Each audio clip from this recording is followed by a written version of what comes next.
Gain staging. You've heard it, but what is it? Is it important? Is it just another name for mixing? Not really, but stick around. I'll explain everything.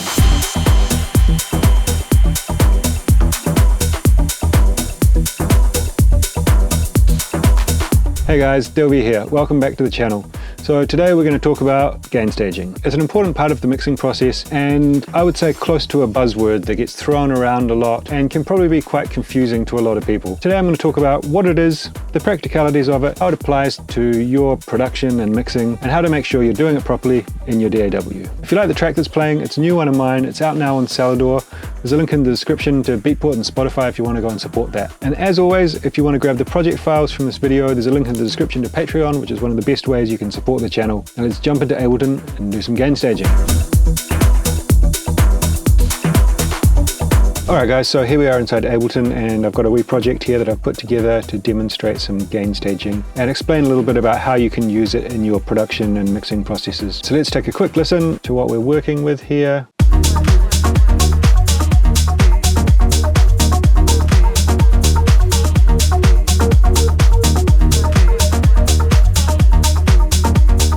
Cool. If you want to grab this project file, you can do so from the link in the description to Patreon, and there's this project and loads more. You can go in and see how I've made these things. There's a few third-party plugins which I'll freeze, so if you don't have them, then you can still get it and listen through. So first things first, what is gain staging? Well, the concept of gain staging basically comes from the analog digital recording era. So when everything was done on consoles, tapes, basically using analog hardware. And the problem there is that analog hardware introduces noise. So in the digital realm, if you have a plugin, it doesn't have a voltage going through it. It's not creating any kind of electrical hum. Whereas in the analog world, so a preamp or a console or a compressor or anything kind of physical that has an electronic current going through it has some level of noise to it. Okay, so gain staging is about minimizing the effect of that noise. It also means controlling the level of your signal so that it's not overly distorting, or in the analog realm, maybe pushing the level of that signal so that it is distorting or saturating in a pleasing way. But in the digital world, in the DAW world, that doesn't really apply, because if we start to push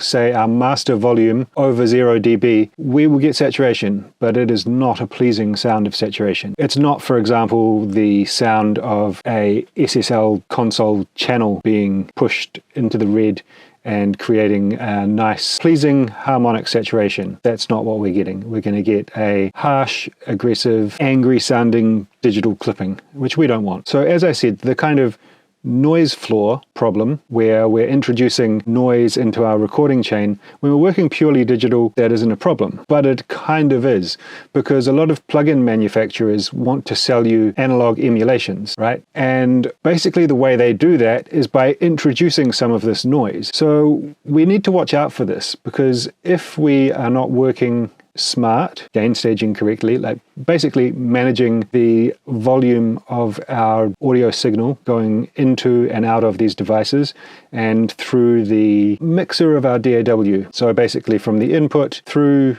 the channel, through the group, through this bus into the master. So we're making sure that we've got sufficient volume at all of those stages, but it's not too loud. Now, the problems can occur when we introduce these kind of analog emulation. Anything that basically says, like this waves, for example, that says analog. What that's doing is introducing some noise. It's intended to emulate these kind of analog electrical circuits and introduce some noise. But if we don't control the signal volume and the signal flow correctly, we can amplify that noise. So you'll see here, I've turned the track volume down to -19. I've got this H delay from waves, turned the analog all the way up because, you know, we want that warm analog sound. But this is a bit quiet, right? Because this clip is turned down low. What I'm trying to emulate here is if we don't have our source material loud enough. So this is the problem that can occur, okay? So we've got this very low recording of this vocal. We're sending it through this EQ, compressor, kickstart, and then this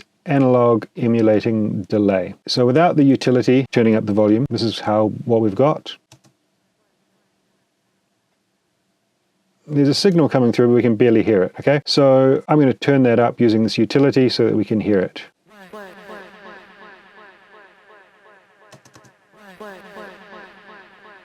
Okay, so now we're getting a decent volume that we can hear and use. But see down here, this little green signal. What's happening there is this low-level sound that's being created by the H delay is being amplified by this utility, turning up the gain by 35 dB so that we can hear the signal, right? That means that, as you can see on the master, we've got some low-level noise. This is not necessarily a good thing, especially if you kind of multiply this over a bunch of different devices. So you can imagine if we've got this fake analog noise being introduced and then amplified a bunch of times over a bunch of different tracks on our master, we're going to end up with a lot of kind of noise floor. It's not going to be the same as if you recorded something through a noisy preamp and then amplified it. But if you've got a very complex mix with a lot of instances of this, you can start to introduce some kind of noise floor. So it's just something to look out for. And also, I think it's important to understand what this analog kind of thing actually does. I'm not a huge fan. I just turn them off. If I want noise, I'll use something like a field recording or a vinyl crackle kind of recording. I don't really want to be using what waves tell me I should use.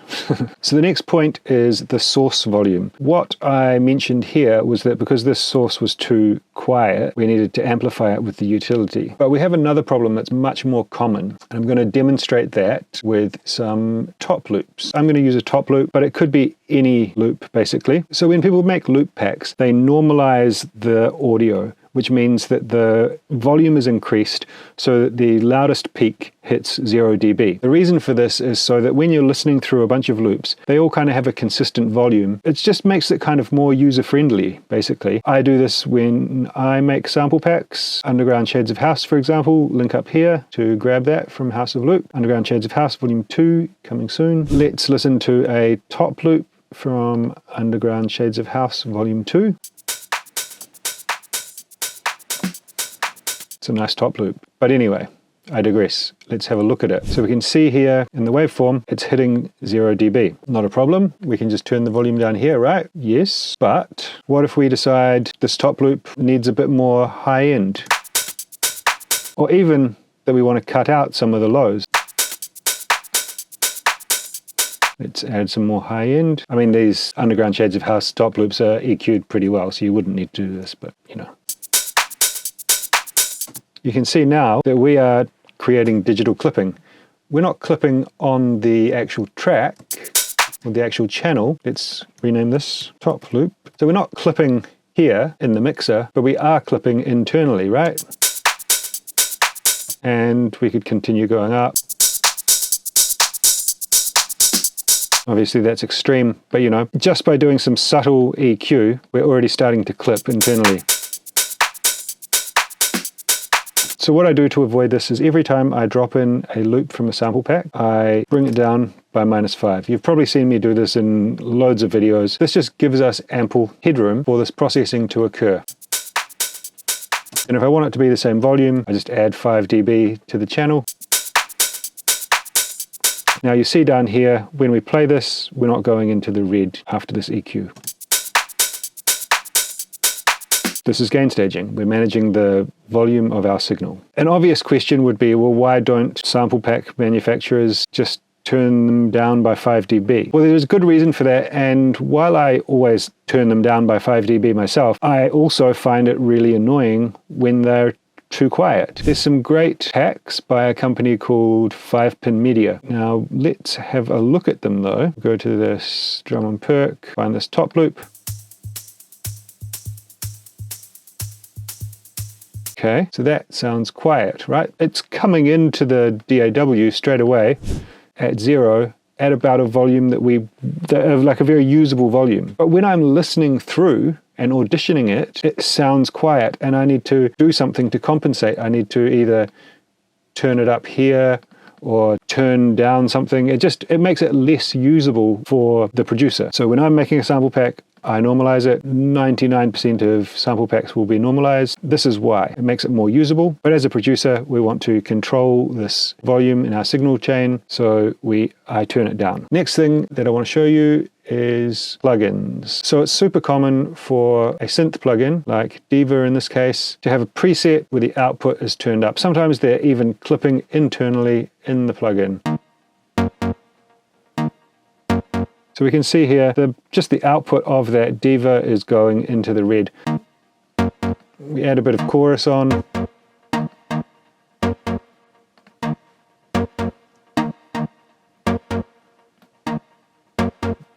You know, and then you start to adjust the filter, maybe you have some resonance.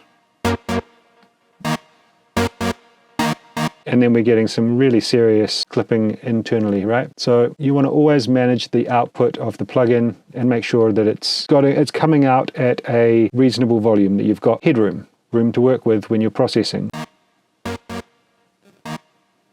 That's what we want, and then we can just manage that volume so that it works for us. Now, the next reason for gain staging is that we want to have enough signal to actually trigger our plugins, right? So this vocal example again, we've got this super quiet vocal, but let's imagine that there's still plenty of dynamics within this. The volume is just very low. So we want to control the dynamics, so we're going to add a compressor. Okay, so we add on our compressor with our moderate level of threshold, and we get no compression.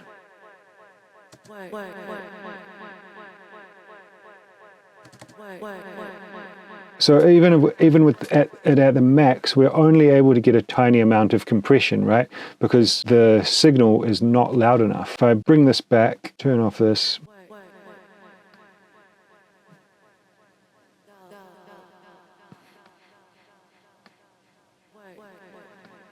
So now we have enough signal to be able to trigger this compressor correctly. We want to have enough signal going into the plugin, but not too much volume coming out that it clips, right?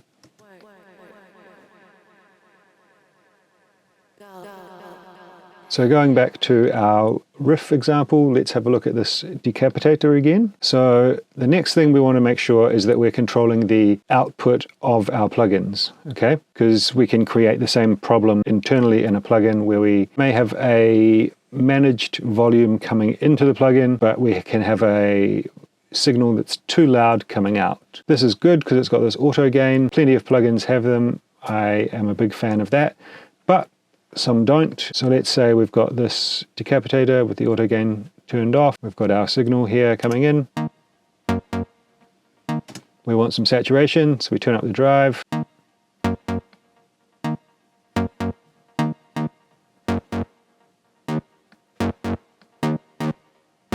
Well, that's actually clipping it, so that's not demonstrating what I'm trying to do. Let's just say, for example, this is turning up the output significantly.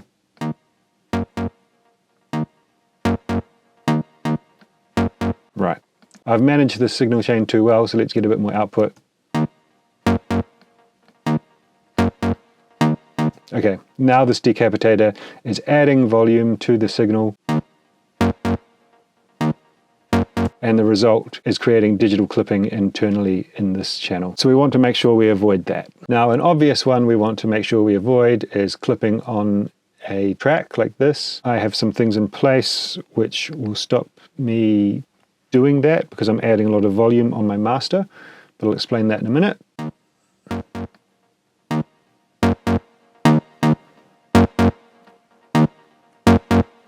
So basically we want to avoid this red here. That's going to cause us lots of problems because it's going to create a very loud signal in our master, but we're also introducing digital distortion at this point of the signal chain.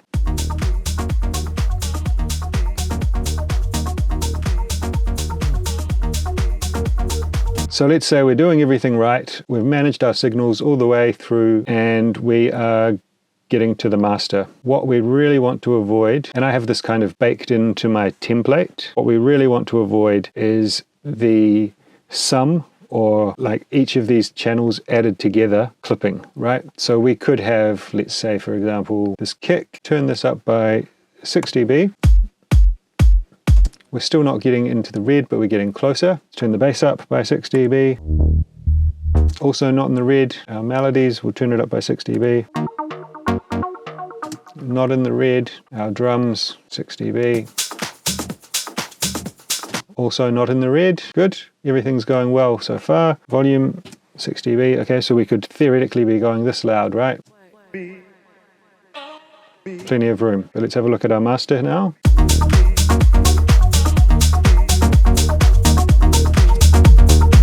And now we can see we're going, before we get to any of our mastering processes, we are creating digital clipping. So I can show you that by putting a track here and showing input, internal input, resampling. So that's going to record the output of the master. Turned off all my processing here. We hit record. And we've got a signal that looks like it's being limited, but that's actually happening on this master channel, not from a limiter, but because the signal's being clipped because it's too hot. And you can hear it's got this kind of very unappealing digital clipping sound to it.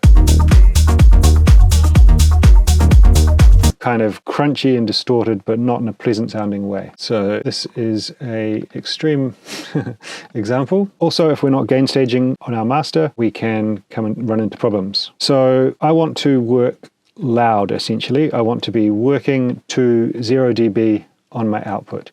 I've seen people who adjust the volume here on the output to change the volume coming out their speakers. Work to 0. There's no reason why you should change this, in my opinion. I think you should work to 0 here and use a volume knob or something to control the volume of your speakers. You want to be working to basically like almost like a mastered volume. You want to control that internally. The way I do that is by adding gain in my master chain. So I'm adding 7 dB of gain here in my master chain, and that forces me to turn all of these tracks down lower. The reason why this benefits me is that I can work to this 0 dB on my output, thus hearing a essentially mastered signal at the end after my limiter, or comparatively, it's close enough, but I'm not putting in so much volume that I lose headroom. If I want to make a pre-master, for example, with minus 7 dBs headroom, all I have to do is turn this off. Let's do this recording again.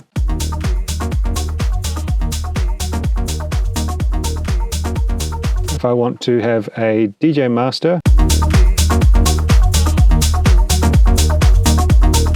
so I'm working loud, but controlling the gain. So this is gain staging in the digital domain. It's about controlling and managing the volume of your signal through the signal chain of your DAW. It's important for mixing, but it is not mixing. Mixing is about sculpting the balance and the sound of your track. So it's important to keep that in mind. It's an aspect of mixing. It is not mixing, as some people kind of tend to confuse that. Anyway, if you'd like to grab this project file, link in the description to Patreon. There's this and loads more on there for you to get stuck in and have a look through. And it's a great way that you can support the channel.